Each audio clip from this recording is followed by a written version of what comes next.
Assalamualaikum warahmatullahi wabarakatuh. Alhamdulillah hamdan katsiran tayyiban mubarakan fih kama yuhibbu rabbuna wa yardah, wa asyhadu an la ilaha illallah wahdahu la syarika lah, wa asyhadu anna Muhammadan abduhu wa rasuluh salawatullahi wa salamuhu alaihi, amma ba'du. Ayyuhal ikhwah, a'azzanallahu wa iyyakum. Pada malam hari ini biiznillah azza wa jal, dan atas nikmat dari Allah Subhanahu wa taala, kita dapat berkumpul di dalam majlis ini yang semoga Allah Subhanahu wa taala menjadikan pertemuan kita ini pertemuan yang diberkahi, serta menambahkan bagi kita ilmu yang bermanfaat dan dijauhkan dari ilmu yang tidak bermanfaat. Pada malam hari ini insyaallah taala kita akan membahas tema yang penting yang merupakan bagian terbesar dari agama kita, agama Islam.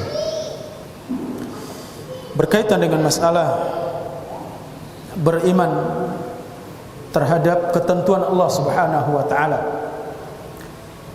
Ini berbicara tentang rukun iman, di mana iman yang kelima setelah beriman kepada Rasulullah Subhanahu wa taala adalah beriman kepada takdir yang baik maupun yang buruk. Maka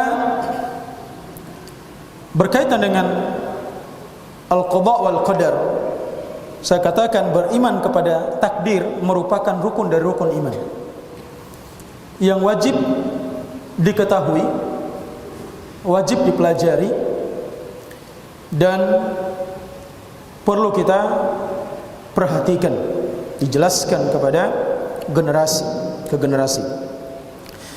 Beriman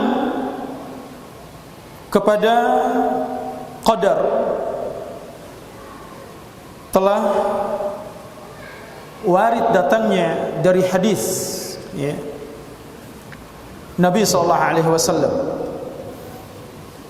sebagaimana dalam hadis Jibril alaihi salam. Ini menunjukkan begitu besarnya perkara ini, pentingnya perkara tentang al-iman bil qadar. Demikian juga para sahabat Nabi sallallahu alaihi wasallam bertanya tentang masalah takdir dengan sedetail-detailnya. Jangan sampai salah faham tentang sabda Nabi sallallahu alaihi wasallam. Tidak boleh kita terlalu mendalami masalah takdir. Nanti kita akan jelaskan apa yang dimaksud dengan sabda Nabi sallallahu alaihi wasallam tersebut. Karena para sahabat bertanya kepada Nabi sallallahu alaihi wasallam tentang urusan takdir. Dalam banyak hadis, dalam banyak dialog para sahabat dengan Nabi sallallahu alaihi wasallam, ini menunjukkan bahwasanya mereka begitu perhatian tentang masalah qada wal qadar. Demikian juga para sahabat Nabi sallallahu alaihi wasallam mengajarkan anak-anak mereka, mengajarkan murid-murid mereka. Ini menunjukkan bahwasanya penting untuk kita bahas. Bukan kita tidak boleh berbicara tentang qadar, itu sama sekali kita tutup jalannya. Tidak ada pembahasan, tidak ada pelajaran. Kalau ini merupakan rukun iman, sama seperti kita berbicara tentang Allah Azza wa Jalla, tentang sifat-sifatnya, nama-namanya, tentang perkara-perkara yang berkaitan dengan Allah Azza wa Jalla, yang akan menambah dan menumbuhkan keimanan kita. Bukan berbicara melampaui batas sampai berbicara tentang zat Allah Azza wa Jalla seperti apa dan bagaimana. Nah, ini yang dilarang. Demikian juga kita berbicara tentang alamul malaikah, alamnya malaikat. Kita diajarkan dan kita dianjurkan untuk mempelajarinya, tentang para malaikat, sifat-sifatnya, diciptakan dari apa, dan seterusnya, yang tujuannya untuk menambah keimanan kita. Demikian juga tentang kisah-kisah para nabi, tentang perkara-perkara gaib yang sudah terjadi. Nabi SAW diceritakan Allah Subhanahu wa taala dalam Al-Qur'an, diceritakan dalam hadis-hadis beliau menceritakan tentang kisah-kisah nabi-nabi terdahulu. Ini tujuannya untuk menambah keimanan, bukan sama sekali kita tutup jalan, termasuk dalam masalah al-qadar. Jadi, maka para sahabat mengajarkan anak-anak mereka, mengajarkan murid-murid mereka. Demikian juga para imam salaf, para ulama salaf menulis kitab khusus terkait dengan masalah qadar ini. Ini buku yang ana baca ini adalah tulisan guru kami Muhammad bin Ibrahim Al-Hamad, salah satu muridnya Syekh bin Baz rahimahullahu taala. Beliau pernah mengajarkan kami di Fakultas Dakwah dan Usuluddin berkaitan dengan masalah bab ini, bab al-qadar. Buku beliau Al-Iman bil Qada wal Qadar, ya. Al-Iman bil Qada wal Qadar. Ini penting. Nah, kalau ulama-ulama sering membahas, bahkan mengkhususkan kitab khusus untuk masalah ini, menunjukkan ini penting. Bukan untuk tidak dibahas. Karena ada sebagian ikhwah yang berbicara, kalau kita berbicara tentang qadar, selalu berhujah, nggak boleh terlalu mendalami masalah qadar. Apa maknanya? Ya. Apa arti dari ucapan Nabi SAW, tidak boleh kita terlalu mendalaminya, ya. Kalau para ulama menulis khusus, ya, tentang qada wal qadar, ini menunjukkan dia penting, harus diajarkan, harus disampaikan kepada para penuntut ilmu, orang-orang yang harus kita ajarkan kepada mereka, ya. Demikian juga seandainya kita meninggalkan untuk tidak diajarkan, tidak disampaikan, niscaya manusia akan jahil tentang perkara qada dan qadar ini. Kejahilannya bisa saja membawa mereka kepada kekufuran. Maka kita harus ajarkan, tentunya dengan batasan-batasan yang ada. Demikian juga hilangnya ilmu tentang ini, tentang qadar ini, akan hilang kebaikan-kebaikan yang ada. Maka yang harus kita fahami tentang larangan Nabi sallallahu alaihi wasallam terlalu mendalami berbicara tentang takdir Allah Azza wa Jalla. Kenapa demikian?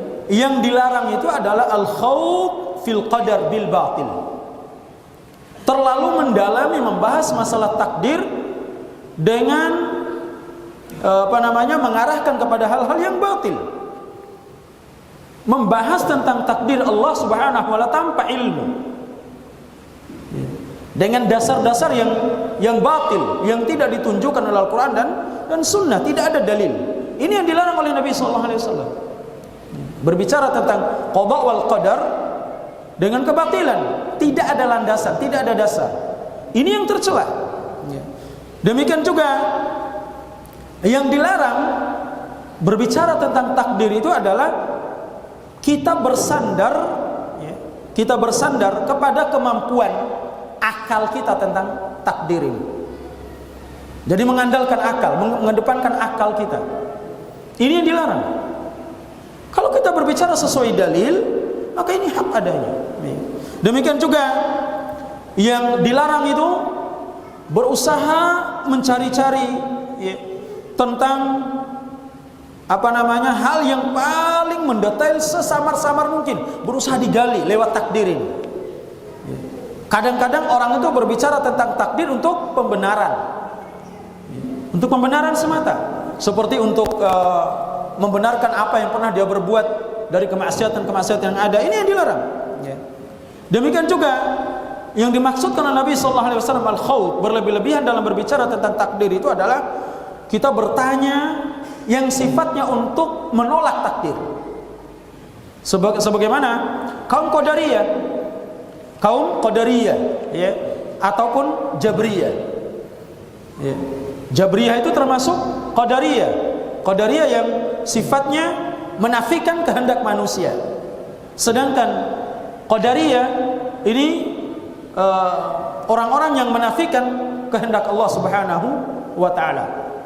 Sama-sama menyimpang dua aliran ini.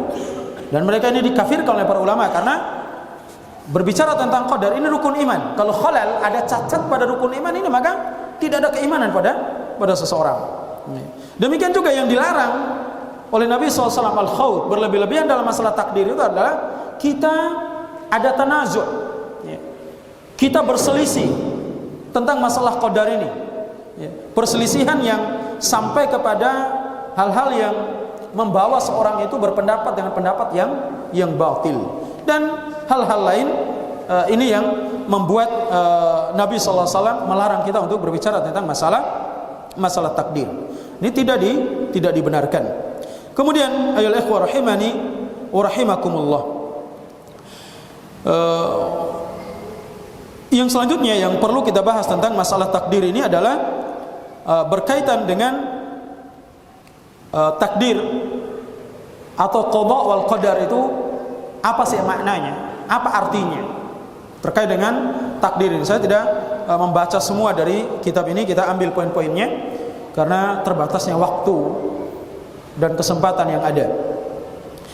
Di sini saya nukilkan ada beberapa definisi dari takdir atau al-qada wal qadar. Sekalipun para ulama membedakan antara ada perbedaan antara qada dan qadar. Kalau qada itu sifatnya umum dan sifatnya azali. Ini sebagian ulama mengatakan demikian. Sedangkan qadar itu dia sifatnya kontinu. Tidak azali, dia tidak terjadi sekali. Kalau qada itu sudah keputusan yang sudah lampau. Ini sebagian. Ya. Ada juga ulama yang membedakan antara hukum qada dan qadar. Jadi tiga-tiganya punya perbedaan. Kita tidak berbicara itu, kita berbicara tentang ta'rif para ulama al-qada wal qadar. Apa maknanya? Disebutkan diantaranya adalah huwa ma sabaqa bihil ilm. Adalah apa-apa yang telah terdahulu, ya, diilmui Allah Subhanahu wa taala terdahulu. Wa jara bihil qalam, yang sudah ditulis oleh pena sampai hari kiamat. Mimma huwa kainun ilal abad, yang sudah terjadi, akan terjadi, dan yang sedang terjadi, ditulis oleh pena ini. Wa annahu azza wa jal qaddara maqadir al khalaiq, dan Allah azza wa jal telah menetapkan semua takdir makhluk. Allah azza wa jal telah menetapkan takdirnya. Wa ma yakunu minal asya' qabla an taqa'a fil azal, apa yang akan terjadi pada sesuatu sebelum zaman azali sudah ditahu oleh Allah Subhanahu wa taala, sudah ada dalam ilmunya Allah azza wa jalla. Wa ilmu subhanahu wa alima subhanahu wa ta'ala annahu sataqa fi awqatin ma'lumatin inda, dan sesuatu ini dia akan terjadi menurut ilmu Allah Subhanahu wa ta'ala pada waktu-waktu tertentu, sudah ada dalam ilmu Allah azza wa jalla. Wa ala sifatin makhsusah, menurut sifat tertentu yang dimiliki oleh sesuatu tersebut, sudah ada dalam ilmu Allah dan sudah tertulis di sisi Allah Subhanahu wa taala. Fahiya taqau ala hasabi ma qaddaraha, dan suatu tersebut itu terjadi menurut takdir Allah Subhanahu wa taala. Ada juga yang menjelaskan bahwasanya takdir atau al-qada wal qadar adalah takdirullahi lil kainat, ketetapan Allah Subhanahu wa taala untuk segala sesuatu makhluk ini. Hasba ma sabaqa bihi ilmuhu, menurut ilmu Allah Subhanahu wa taala. Makna takdir atau qada wal qadar, apa-apa yang Allah Subhanahu wa taala tetapkan untuk makhluk ini, yang sudah terjadi, sedang terjadi, akan terjadi menurut ilmunya Allah Subhanahu wa taala. Waqtadat hikmatuhu, sesuai dengan hikmah Allah Subhanahu wa taala. Ini diantara makna al-qada wal qadar yang dijelaskan oleh para ulama. Kemudian kita berbicara tentang dalil. Dalil wajibnya kita beriman kepada takdir terhadap qada dan qadar. Yang pertama, dalil dari Al-Quran. Karena dalil kita ini Al-Quran, Sunnah, Ijma', dan ada dalil dari fitrah. Ya, saya ulangi, yang menjadi dalil bagi kita dalil Al-Quran, ini dalil qat'i. Kemudian yang kedua dalil Sunnah, ini dalil qat'i. Demikian yang ketiga ijma', kesepakatan para ulama. Tentunya ulama ahlu sunnah, ulama rabbani. Kalau ada orang-orang yang menyelisih seperti Syiah, Jahmiyah, Khawarij dan semisalnya, maka apa yang menjadi penyelisihan yang mereka lakukan la yu'tabar, tidak dianggap, tidak menafikan kesahihan ijma' tersebut, kesepakatan tersebut. Ya. Misalnya para ulama sepakat haramnya menyembah kubur, ini bagian dari akidah, tidak boleh. Kalau ada orang-orang tasawuf misalnya membolehkan untuk bersujud di kuburan, maka khilafnya mereka ini tidak dianggap, tetap dihukumi kesyirikan, syirkun akbar, syirik besar, karena menyembah selain Allah Subhanahu wa ta'ala.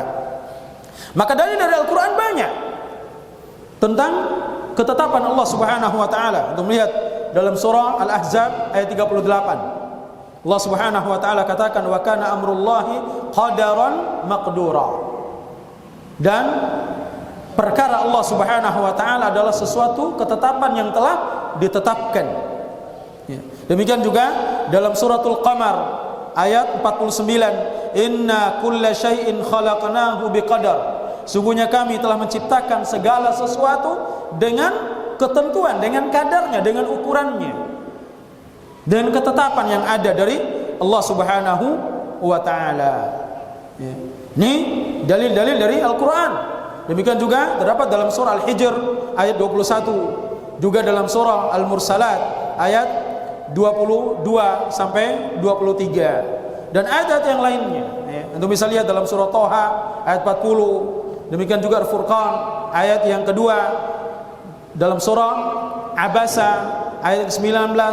Ini berbicara tentang takdir Allah Subhanahu wa ta'ala yang terdapat dalam Al-Quran, dan ayat-ayat yang lainnya banyak. Sedangkan dari sunnah, kalau kita berbicara tentang sunnah, berbicara tentang qadar, maka banyak sekali dalil-dalil dari Nabi SAW yang berbicara tentang qadar, tentang takdir. Di antaranya adalah hadis Jibril alaihissalam, yang dikenal dengan hadis Jibril, karena Jibril datang bertanya kepada Nabi SAW. Dia menyerupakan dirinya seperti manusia, dan ini merupakan salah satu metode Nabi SAW menerima wahyu, di mana Jibril datang dalam bentuk manusia.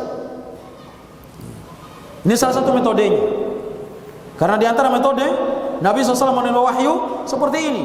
Demikian juga lewat mimpi. Mimpi para nabi itu mimpi wahyu. Makanya Nabi SAW tidak pernah, dan nabi-nabi yang sebelumnya tidak pernah yang namanya mengalami mimpi buruk.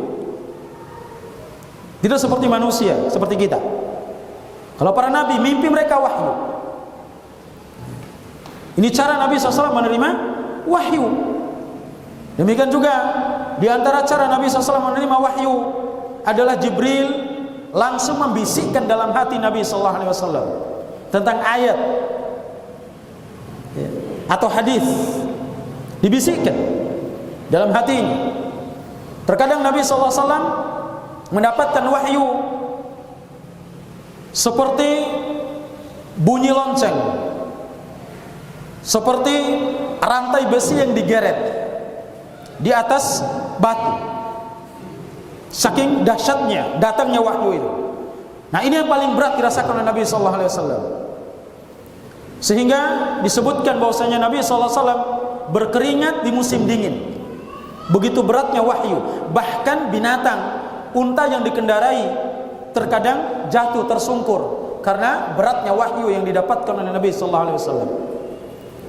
Demikian juga di antara cara Nabi SAW menerima wahyu adalah Nabi SAW melihat Jibril, melihat langsung Jibril dalam rupanya yang asli, dan ini terjadi 2 kali, di bumi dan di langit.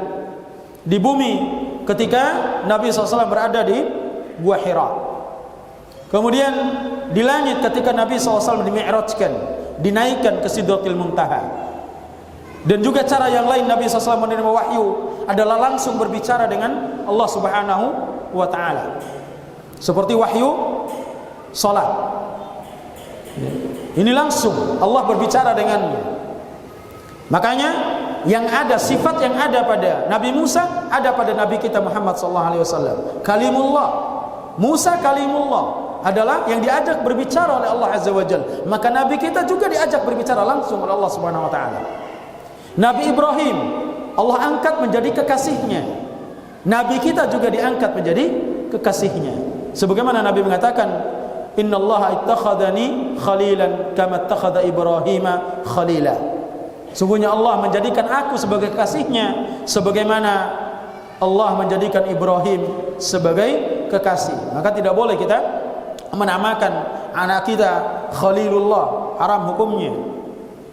Karena ini hanya dimiliki oleh dua orang ini, Nabi kita Ibrahim dan Nabi kita Muhammad sallallahu alaihi wa ala alihi wasallam. Ya. Ini dalil dari sunnah. Demikian juga dalam hadis yang lain Nabi SAW mengatakan, la yu'minu abdun hatta yu'mina bil qadari khairihi wa syarrihi minallah. Tidak sempurna keimanan seseorang, tidak beriman, ya, salah seorang sampai dia beriman kepada takdir, baik itu yang baik maupun buruk, bahwasanya semuanya datangnya dari Allah Subhanahu wa taala. Semua takdir ini, semua yang terjadi ini, yang baik maupun yang buruk, semua takdir dari Allah Subhanahu wa taala. Walaupun secara adab kita tidak boleh menyandarkan yang buruk itu kepada Allah Azza wa Jalla sebagai bentuk adab kita kepada Allah.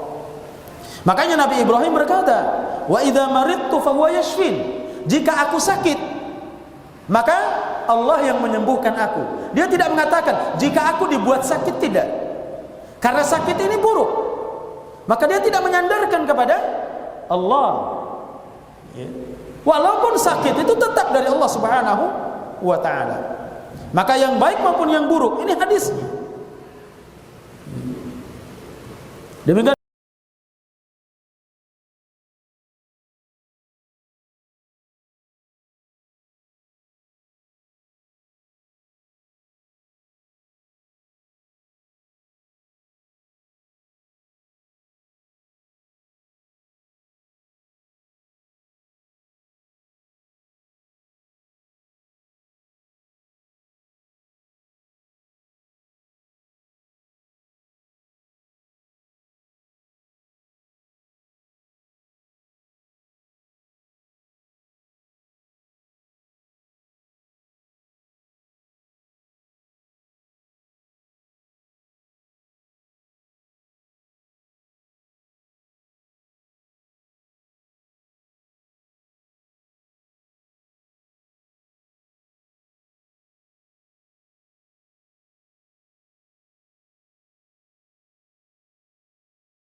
bisa, nggak mau sakit. Kalau kehendaki sakit. Bal huwa qadirun ala kulli syai'. Allah Maha mampu atas segala sesuatu. Wala yasha'u syai'an illa wa huwa qadirun alaih. Tidak ada yang memiliki kehendak kecuali atas kehendak Allah Azza wa Jalla, kecuali atas ketetapan dan ketentuan dari Allah Azza wa Jalla. Wa annahu subhanahu ya'lamu ma kan. Dan Allah Azza wa Jalla mengetahui apa yang sudah terjadi. Wa ma yakun, dan apa yang sedang terjadi. Wa ma lam yakun, dan apa yang akan terjadi, yang belum terjadi, Allah tahu. Lau kana kaifa yakun. Seandainya sesuatu itu terjadi, bagaimana dia terjadi, Allah sudah tahu. Wa qad dakhala fi dzalika af'alul ibad, termasuk perbuatan hamba, Allah sudah tahu semuanya. Apa yang sudah kita lakukan, yang sedang kita lakukan, yang akan kita lakukan, Allah tahu. Tidak ada yang tersembunyi dari ilmu Allah Subhanahu wa taala. Wa ghairiha, dan yang selain dari perbuatan makhluknya, hambanya, Allah tahu. Wa qad qaddarallahu maqadiral khalaiq, Allah telah menetapkan takdir seluruh makhluk qabla ayakhluqahum, sebelum Allah menciptakan makhluk itu. Sudah ditakdirkan, termasuk kita. Sudah ditakdirkan kita ini sebelum kita diciptakan sampai kita mati. Sudah ditakdirkan Allah Subhanahu wa taala. Qaddara ajalahum, Allah takdirkan ajal kita. Wa arzaqahum, rizki kita. A'malahum, amal mereka, amal kita. Wa kataba dzalik, dan Allah menulis takdir itu. Wa kataba ma yasiruna ilaihi min sa'adatin wa syaqawah, Allah telah menulis tentang apa yang akan kita dapatkan, kebahagiaan atau kesengsaraan, Allah sudah tulis, sudah ada dalam ilmu Allah, sudah Allah kehendaki. Fahum yu'minuna bi khalqihi likulli syai', dan mereka beriman tentang ciptaan Allah Subhanahu wa taala, tentang segala sesuatu bahwasanya Allah yang menciptakan. Wa qudratihi ala kulli syai', orang-orang beriman meyakini, beriman bahwasanya Allah memiliki takdir atas segala sesuatu. Wa masyiatuhu likulli syai', dan kehendak Allah terjadi pada segala sesuatu. Maka apa yang sudah terjadi, yang sedang terjadi, akan terjadi.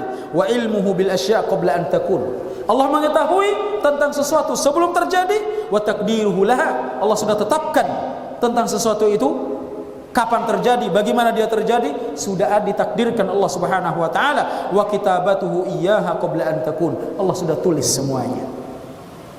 Kata beliau, wa salaful ummah wa a'immatuha, para ulama salaf, para imam-imam salaf, muttafiquna, mereka sepakat ala annal ibada ma'muruna bima amarahumullahu bih, bahwasanya hamba-hamba Allah itu diperintahkan sesuai dengan perintah Allah Subhanahu wa taala.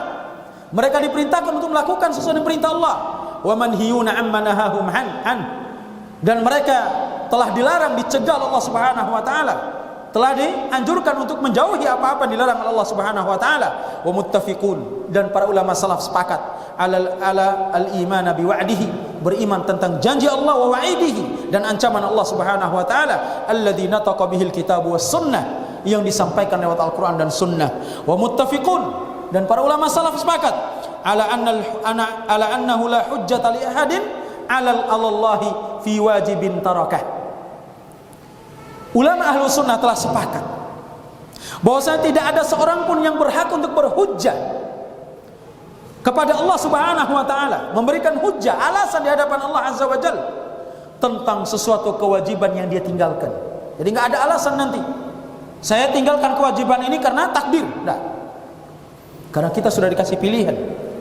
Wala muharramun fa'ala, dan tidak ada bagi kita untuk berhujjah di hadapan Allah tentang sesuatu yang haram yang kita kerjakan. Oh, saya lakukan ini sudah takdir, sudah begini, tidak ada. Semuanya sudah Allah jelaskan. Balillahul hujjatul bahlighatu ala ibadih, justru Allah yang memiliki hujjah yang sangat jelas atas hamba-hambanya. Sudah adzan? Kita adzan dulu, baru kita baca sedikit lagi dari ucapan Syekhul Islam Ibnu Taimiyah. Allah taala a'la wa a'lam. Kita lanjutkan sedikit. Waqal, yaitu Imam Syekhul Islam Ibnu Taimiyah rahimahullahu taala mengatakan, wa mimma ittafaqu alaihi salaful ummah wa a'immatuha, di antara perkara yang disepakati oleh para ulama salaf, para imam-imam salaf, ma'imanihim bil qada'i wal qadar, dengan keimanan mereka kepada takdir Allah, qada dan qadar. Wa annallaha khaliqu kulli syai'. Bahwasanya Allah Subhanahu wa taala pencipta segala sesuatu. Wa annahu masya'akan, apa yang Allah kehendaki pasti terjadi. Wa man lam yasha' lam yakun, yang tidak Allah kehendaki pasti tidak akan terjadi. Wa annahu yudhillu man yasha', dan sesungguhnya Allah Subhanahu wa taala jika menghendaki menyesatkan siapa yang dikehendaki, maka Allah sesatkan. Wa yahdi man yasha', dan Allah berikan petunjuk kepada siapa yang Dia kehendaki. Annal ibadah lahu masyiah wa qudrah. Di antara keyakinan Ahlus Sunnah wal Jamaah, kesepakatan ulama Ahlus Sunnah wal Jamaah, bahwasanya hamba-hamba memiliki kehendak, makhluk manusia memiliki kehendak, memiliki kemampuan. Ini akidah kita Ahlus Sunnah wal Jamaah. Tidak seperti Jabriyah. Jabriyah mengatakan manusia tidak punya kehendak, seperti dedaunan yang dia akan condong kemana arah angin membawanya. Tidak juga seperti Qadariyah, ya. Qadariyah yang menafikan takdir Allah Subhanahu wa taala, yang mengatakan makhluk tidak ada campur tangannya kehendak Allah dengan kehendak makhluk. Manusia berbuat sesuai dengan kehendaknya, tidak ada campur tangan atau tidak ada kaitannya dengan kehendak Allah Subhanahu wa taala. Maka ini bukan akidah Ahlus Sunnah wal Jamaah. Akidah Ahlus Sunnah wal Jamaah pertengahan di antara keduanya. Menetapkan Allah punya kehendak, kehendak Allah berlaku bagi makhluknya. Manusia punya kehendak, punya keinginan. Namun kehendak dan keinginan manusia tentunya berkaitan atau di bawah kehendak Allah Subhanahu wa taala. Makanya Allah Azza wa Jalla mengatakan, "Wa ma tasyauna illa ayyasha'allahu rabbul alamin." Yaf'aluna bi masyiatihim. Makhluk manusia melakukan sesuatu menurut kehendaknya. Wa qudratuhum ala ma aqdarahumullahu alaih. Kemampuan makhluk, kehendak makhluk sesuai dengan apa yang telah dikehendaki oleh Allah dan yang telah ditetapkan oleh Allah. Kita punya kehendak, tapi kalau tidak ada kehendak Allah pada kehendak kita, maka tidak akan terjadi. Ya. Makanya kita dianjurkan untuk mengucapkan insya Allah sesuatu yang belum dikerjakan, jangan yang sudah dikerjakan. Ya. Kadang kita ini tanya, sudah faham? Insya Allah. Imma antum jawab faham atau belum. Ya. Jelas ini? Jangan jawab insya Allah. Jangan seperti cerita Juha yang saya sampaikan. Juha beli kuda di mana? Di pasar. Berangkat. Di tengah jalan ditanya, Juha mau kemana? Mau ke pasar, mau apa? Beli kuda. Katakan insya Allah. Apa kata Juha? Buat apa insya Allah? Uang di kantung, kuda di pasar. Sampai di pasar apa? Mau bayar kuda, uangnya hilang. Pulang gak bawa kuda. Ketemu sama orang yang bertanya, Juha, mana kudanya? Insya Allah uangnya sudah dicuri. Jelas ini? Jadi kalau yang sudah terjadi, antum ditanya sudah paham apa belum? Berarti jawabannya apa? Imanaan, iman? La. Tidak ada insya Allah. Yang insya Allah itu belum terjadi. Ya. Belum terjadi. Kalau belum paham, yes, bilang belum paham. Jangan bilang insya Allah belum paham. Nanti antum nggak akan paham. Ya. Bilang belum supaya diulangi. Sudah, berarti sudah paham. Jangan insya Allah. Ya. Atau sudah makan, insya Allah sudah.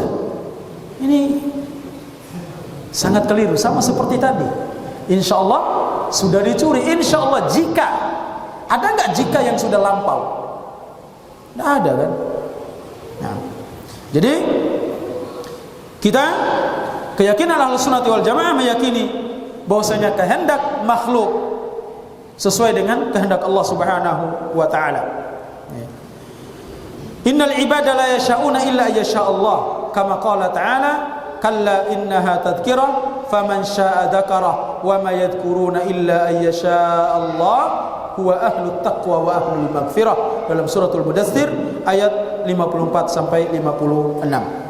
Ini berkaitan dengan sikap ahlu sunnati wal jamaah terkait dengan keyakinan terhadap takdir Allah Azza wa Jalla. Maka kewajiban bagi kita terkait dengan takdir Allah Subhanahu wa taala adalah kita beriman kepada takdir Allah Subhanahu wa taala, hukumnya wajib. Ya, hukumnya wajib. Karena merupakan syariat Allah Subhanahu wa taala. Kita beriman terhadap syariat Allah, terhadap perintah dan larangannya. Terhadap perintah dan larangannya, mentaati perintah-perintah Allah Subhanahu wa taala. Maka orang yang terbaik yang apabila dia telah melakukan kesalahan, dia segera beristighfar. Dia segera beristighfar sekalipun dia berhujjah dengan takdir Allah. Telah melakukan maksiat, dia istighfar, kembali kepada Allah. Dan dia menyesal. Supaya penyesalan itu tidak terus menghantuinya, maka dia katakan kemaksiatan itu terjadi atas takdir Allah Subhanahu wa taala. Dia bertobat dengan taubat yang sebenar-benarnya. Maka itulah adami. Yang keliru itu sudah berbuat salah, sudah berbuat keliru, enggak mau bertobat, berhujjah dengan takdir. Berhujjah dengan takdir. Maka inilah yang diwariskan oleh iblis laknatullah alaih. Sedikit terkait dengan buah dari beriman kepada takdir Allah Subhanahu wa taala, hasilnya atau apa yang dapat kita peroleh dari beriman kepada takdir Allah Azza wa Jalla. Yang pertama, merupakan bentuk kita menunaikan ibadah kita kepada Allah Subhanahu wa taala. Beriman kepada takdir Allah merupakan bentuk ketaatan kita kepada Allah Subhanahu wa taala. Di antaranya dengan beriman kepada takdir Allah Azza wa Jalla, kita akan terlepas diri dari berbagai bentuk kesyirikan. Karena orang-orang Majusi, penyembah api, mengatakan bahwasanya Tuhan itu ada Tuhan keburukan, ada Tuhan kebaikan. Kalau kita tidak, Tuhan hanya satu.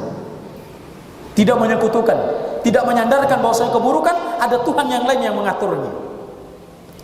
Maka dengan beriman pada takdir Allah yang baik maupun yang buruk akan menghasilkan kita jauh dari kesyirikan. Demikian juga di antara buah beriman kepada takdir Allah Subhanahu wa taala, mendapatkan hidayah, tambahan keimanan dari Allah Subhanahu wa taala.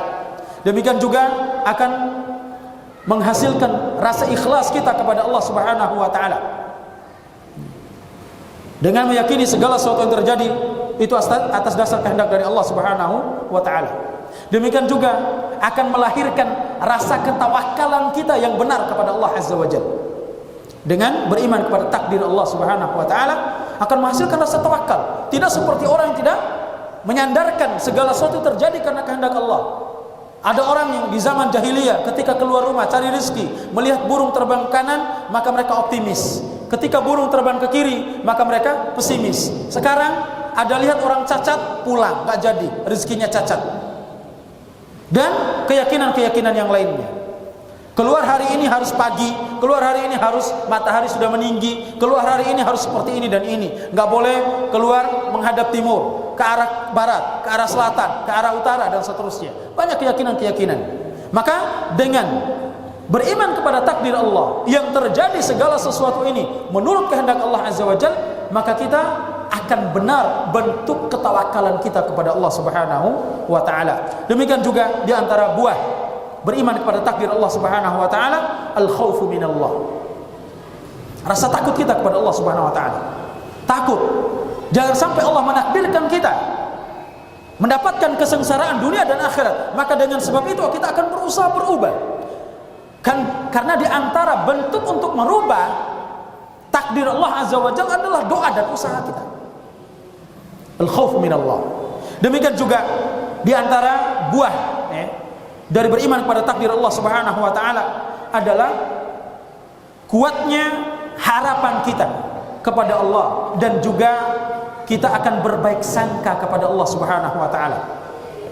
Di antaranya juga adalah ridha. Kita akan ridha atas apa yang kita dapatkan, yang kita peroleh. Demikian juga kita akan memiliki rasa qanaah, mau menerima apa adanya, tidak menuntut di luar daripada apa yang kita dapatkan. Makanya orang-orang yang tidak ada keridhaan dalam hatinya, tidak ada sifat qanaah, maka di antara sebabnya adalah tidak beriman atau tidak sempurna keimanan mereka terhadap takdir Allah Subhanahu wa taala. Demikian juga di antara buah dari beriman kepada takdir Allah Subhanahu wa taala, kita akan mengetahui tentang hikmah Allah Azza wa Jalla. Bahwa segala sesuatu yang terjadi ada hikmah yang Allah tetapkan di baliknya. Maka dengan beriman kepada takdir baru akan melahirkan ilmu seperti itu. Ketika kita tidak memiliki ilmu atau rasa iman kita kepada takdir, maka tidak akan melahirkan ilmu tentang adanya hikmah di balik sesuatu yang terjadi, apa yang telah ditakdirkan oleh Allah Subhanahu wa taala. Demikian juga di antaranya adalah untuk melepaskan akal kita dari berpikir hal-hal yang batil, dari berpikir hal-hal yang bersifat khurafat. Bahwasanya terjadinya ini karena begini, muncul khurafatnya, muncul firasat-firasat yang tidak bersandar sama sekali. Maka dengan adanya iman kita terhadap takdir Allah Subhanahu wa taala akan hilang ini semua, lenyap ya. Demikian juga akan melahirkan rasa sabar. Ketika kita mendapati musibah, kita akan bersabar karena ini bagian dari takdir Allah Subhanahu wa taala. Orang yang tidak beriman pada takdir, dia tidak akan bersabar dalam menghadapi musibah. Demikian juga orang itu akan memiliki sifat tawadhu, sikap tawadhu. Demikian juga akan melahirkan rasa percaya diri, rasa berani untuk melakukan sesuatu, mengambil langkah, keputusan ketika kita beriman terhadap takdir Allah Subhanahu wa taala dan buah-buah yang lainnya dari beriman kepada takdir Allah Subhanahu wa taala, baik yang bersifat i'tiqad, keyakinan, akhlak, atau sifat-sifat yang lainnya yang kita peroleh dari beriman kepada takdir Allah Azza wa Jalla. Demikian yang bisa saya sampaikan pada kesempatan malam hari ini. Mudah-mudahan bermanfaat dan semoga Allah Subhanahu wa taala menjadikan kita sebagai hamba-hamba yang memiliki keyakinan yang benar terhadap qada dan qadar Allah Subhanahu wa taala. Lebih dan kurangnya saya mohon maaf yang sebesar-besarnya. Insyaallah kesempatan untuk tanya jawab mungkin kita berikan besok ba'da subuh, setelah kajian ba'da subuh insyaallah taala. Hadza wa sallallahu ala nabiyyina Muhammad. Subhanakallahumma wa bihamdika asyhadu an la ilaha illa anta astaghfiruka wa atubu ilaik wa akhiru da'wana alhamdulillahi rabbil alamin.